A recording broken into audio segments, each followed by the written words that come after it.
Estamos gravando então essa diligência de oitivas do Sr. Paulo Roberto Costa, acompanhado dos seus advogados. Nós vamos, hoje é quarta-feira, 11 de fevereiro, nós vamos fazer a digitação dos termos, né? E também está sendo gravado. Vamos começar com algumas questões que dizem respeito a mais de um caso, que não propriamente se referem especificamente a um caso, até para poderem auxiliar depois na busca das provas em relação àquilo que a gente está investigando, aquilo que o Paulo delatou, né? Uma questão que a gente já se deparou, que a gente gostaria de saber como é que funcionava, era o acesso de autoridades ao prédio da Petrobras, né? O senhor refere várias reuniões que ocorreram na própria Petrobras, ou que algumas vezes foi procurado na própria Petrobras por políticos. Pode deixar em cima e a gente mesmo pega. Obrigado. Que os políticos procuravam o senhor na Petrobras, e a gente viu também alguns e-mails, principalmente da... Obrigado. Trocas de e-mail com agentes da Camargo Correia, em que eles até pedem para botar o carro no estacionamento, né? Então a gente queria saber como é que funcionava o acesso, se ficava algum registro dessa visita dos políticos à Petrobras para falar com o senhor, ou numa reunião previamente agendada, ou eventualmente sem agendamento ele procurava o senhor. Como é que funcionava isso?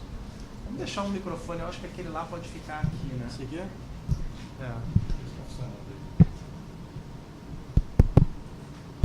Acho que o que está funcionando deve ser esse aí, né?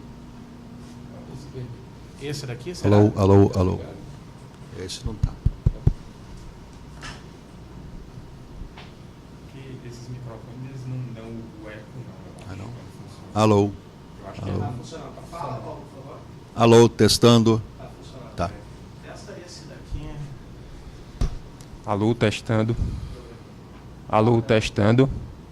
Pode falar. Testando. Alô, testando. Os dois estão funcionando.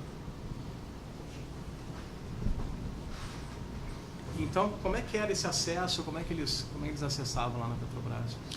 Então, qualquer reunião que nós tínhamos na Petrobras, quer seja com empresas, quer seja com políticos, era feito um pré-agendamento, né? Então eles se encaminhavam esse assunto para a secretaria lá da área da diretoria, e era feito esse pré-agendamento.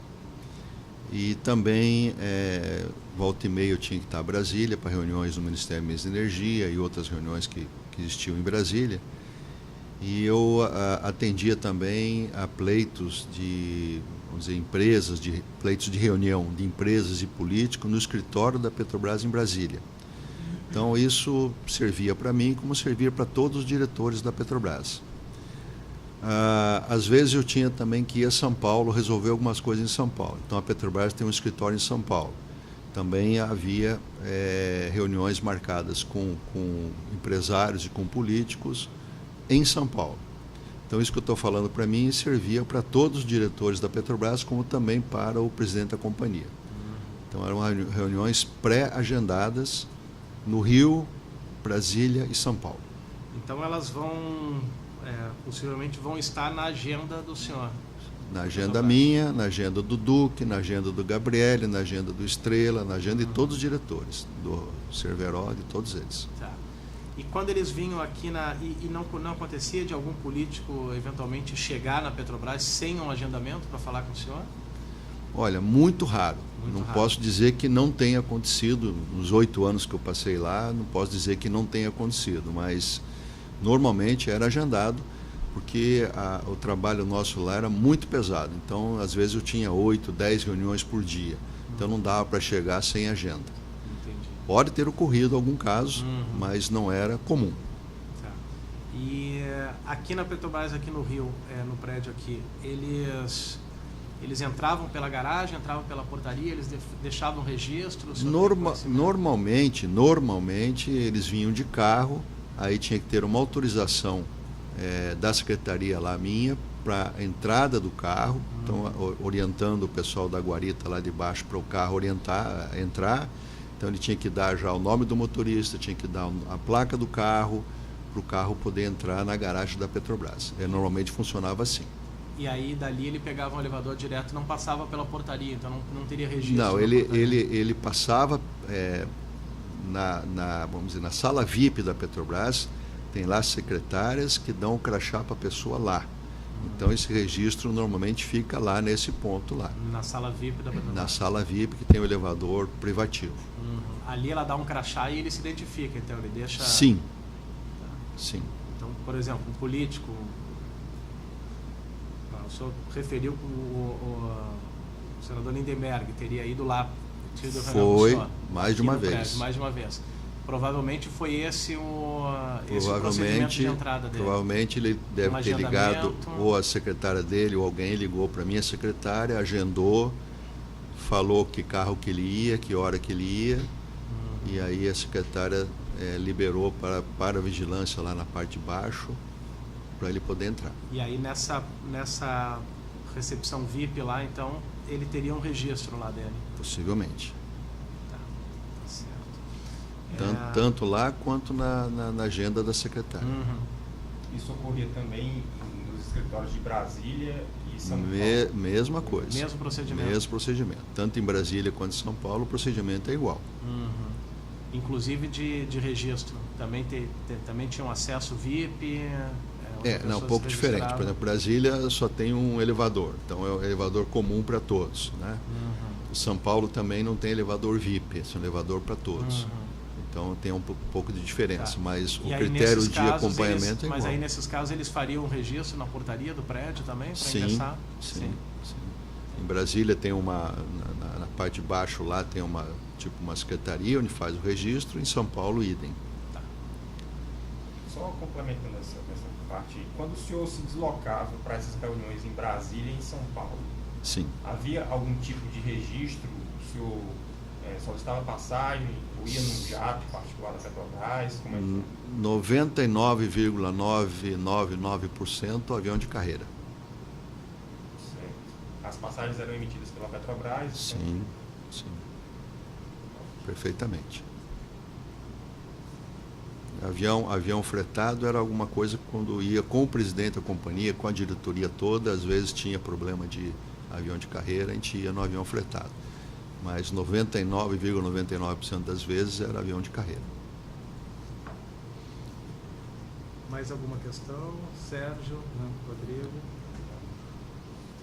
Bom, vamos passar então para a questão do... o senhor refere, e o Alberto Youssef também refere, que por volta de 2006 houve um movimento para retirá-lo da diretoria. Sim. Que esse movimento foi enfrentado com a busca de apoio pelo PMDB. Eu queria que o senhor explicasse um pouco como que foi isso, precisasse um pouco o ano ou o semestre em que isso aconteceu e como é que foi essa busca dessa sustentação política. Bom, a minha ida para a diretoria, eu assumi a diretoria lá no mês de maio de 2004. A diretoria tinha assumido, né, com o primeiro mandato do governo Lula em janeiro de 2003. Então eu não entrei na diretoria quando o presidente Lula entrou. O diretor que me antecedeu, ele era ligado ao PSDB, que era o diretor Rogério Manso, ele era ligado ao PSDB. E foi o único diretor que ficou. Por que ele ficou? Petrobras ficou com medo, né, de colocar uma outra pessoa numa área muito sensível, que era a área de abastecimento. O que é a área de abastecimento? A área de abastecimento é você suprir o Brasil de derivados. Então, se faltar 1 litro de gasolina, de diesel, 1 grama de GLP em qualquer lugar do Brasil, lá do Chuí ao Oiapoque, aí, a culpa a princípio, é do diretor de abastecimento. Então, vamos dizer, suprir esse país é uma dificuldade extremamente grande. Você pega outros países, por exemplo, Estados Unidos ou vários países da Europa, e vamos pegar Estados Unidos, que tem uma dimensão continental parecida com o Brasil. Os países da Europa são muito pequenos. Os Estados Unidos é suprido por N empresas de petróleo. Não tem uma Petrobras para suprir os Estados Unidos inteiro. E o Brasil aqui tem uma empresa para suprir de derivados o Brasil inteiro. Ah, não, mas tem Shell, tem Cosan, essas são empresas distribuidoras, não são empresas que suprem derivados das refinarias. Então, vamos dizer, a importância e a complexidade da área de abastecimento é muito grande. Então, naquele momento, embora o diretor não fosse ligado ao PT e nem de partido de base de apoio do governo, a diretoria, o presidente resolveu deixar esse diretor por mais um tempo. Então ele ficou até maio de 2014, de 2004, embora o Lula tinha assumido em 1º de janeiro de 2003. Eu tinha uma carreira toda dentro da companhia, antes de assumir a diretoria, uma carreira que eu me orgulho muito dela e que eu não tive nenhum deslize, nenhum problema. Meus problemas começaram quando eu fui indicado para a diretoria. Por quê? Porque não existe, né, até aquele momento que eu assumi lá, não existia possibilidade de um diretor ir para uma diretoria se não tivesse respaldo político. Se alguém falar que existia, não está falando a verdade. Não existia. Se podia ser um técnico brilhante, se ia morrer ali. Eu sempre dava a referência como se fosse no Exército. O Exército pode ser o melhor militar do mundo, você vai chegar a coronel. Vai passar a general, você não vai passar nunca se não tiver indicação do seu nome na lista tríplice, aquele negócio todo. Então, a Petrobras funcionava assim. Muito bem. Então, eu fui indicado, né, pelo PP em maio de 2004. Quase um ano e meio depois do governo ter assumido, o governo Lula ter assumido a presidência da República. Muito bem. Rogério Manso, que foi indicado pelo PSDB na época, no governo ainda Fernando Henrique Cardoso, né? Muito bem. Nos anos 2004, 2005, a minha área de abastecimento não tinha projetos. Então, a gente estava fazendo assim, o feijão com arroz, porque não tinha projetos novos.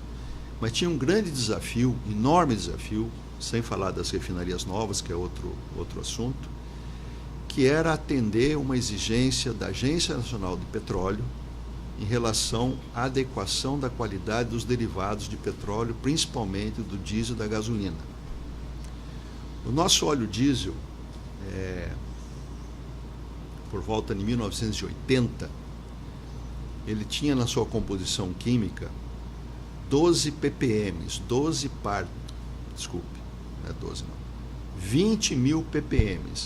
O que significa isso? 20 mil partes por milhão de enxofre na sua composição química. Então, vamos dizer, os caminhões, basicamente caminhões, em 1980 não tinha essas SUVs, não tinha nada disso, os caminhões usavam um diesel altamente poluente, com 20 mil partes por milhão de enxofre na sua composição. Obviamente que a frota em 1980 era muito pequena, comparando com a frota atual.